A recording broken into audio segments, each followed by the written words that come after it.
আজকে মাননীয় পরিবহন মন্ত্রী এদিকে ফিরে বলুন, সংগঠন এআইটিউসি অনুমোদিত ইউনিয়নকে তারা আমন্ত্রিত করেছিলেন ট্যাক্সি আসু সমস্যা সমাধান করার জন্য। কিন্তু আজকে মন্ত্রীর পক্ষ থেকে আমরা কোনো সুনির্দিষ্ট কোনো আশ্বাস পাই। আমরা মন্ত্রী কয়েকদিন আমরা তাদের সিদ্ধান্ত অপেক্ষা করব এবং এই সিদ্ধান্ত যদি আমাদের দাবিগুলি যদি পুনর্বিবেচনা না করেন তাহলে কিন্তু আমরা যুক্তভাবে আমাদের সিআইটিউ এআইটিউসি সঙ্গে আমাদের আইএনটিউসি যে নেতা এখানে আছেন রমেন পান্ডে, এআইসিসিটি নেতারা এখানে আছেন, প্রাক্তন মন্ত্রী কমরেড নাদির সাহু এখানে আছেন, কমরেড সুভাষ মুখার্জি এখানে আমার আছেন পরিবহন শ্রমিক নেতা। আমি এআইটিউসির পক্ষ থেকে বলছি যে আমাদের এই দাবিগুলো আজকে যে মন্ত্রী সহানুভূতি পুরো শুধু শোনেননি, কোন আশ্বাস দেননি। সুতরাং আমরা আমাদের দাবি, প্রথম দাবি ছিল আমাদের রিফিউজালের নামে যে অত্যাচার হয়তো চলছে সেটা অবিলম্বে বন্ধ করতে হবে। মন্ত্রী কিন্তু বলেছেন তার কোনো প্রস্তাব আমাদেরকে দেননি, কোনো আশ্বাস তিনি দিতে পারেননি আমাদেরকে। আমরা মন্ত্রীর কথাটাকে 2 থেকে 3 দিন অপেক্ষা করব। যদি আশ্বাস আমরা সেরকম না পাই তাহলে আমরা যুক্তভাবে বসে আমরা সমস্ত ট্রেডের সঙ্গে বসে আমরা যৌথ আন্দোলন আমরা করব। এই ঘোষণা আজকে আমরা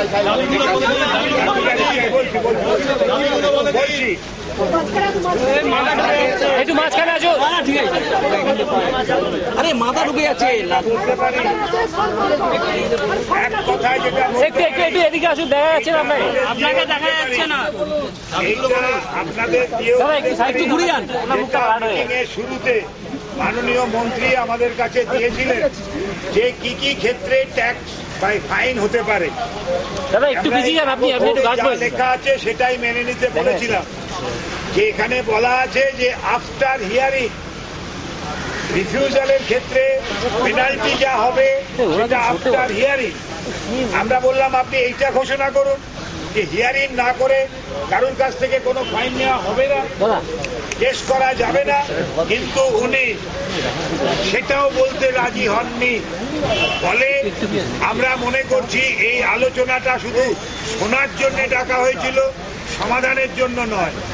22 জনের যে কেস, সেই কেস সম্পর্কে উনি অদ্ভুত যুক্তি দিলেন যে যেহেতু এটা সাবজুডিস সেহেতু আমরা তুলে নিতে পারি না। আমরা বললাম মার্ডার কেসের আসামি, তার কেস আপনারা তুলে নিচ্ছেন, আর এই ক্ষেত্রে পারবেন না কেন? উনি বলেছেন আমি পুলিশের সঙ্গে কথা না বলতে পারবো না। অর্থাৎ আজকের মিটিংয়েতে পুলিশি জুলুম উনি বলেছেন যেন অন্যায়ভাবে জুলুম না হয়। পুলিশ স্বীকার করবে নাকি অন্যায়ভাবে জুলুম করছে? সুতরাং যা পরিস্থিতি ছিল সেই পরিস্থিতি থেকে আমরা ভেবেছিলাম যে আজকে কোনো সমাধানের কথা বলবেন, কিন্তু আজকের মিটিংটা হলো শুধু হিয়ারিং এর।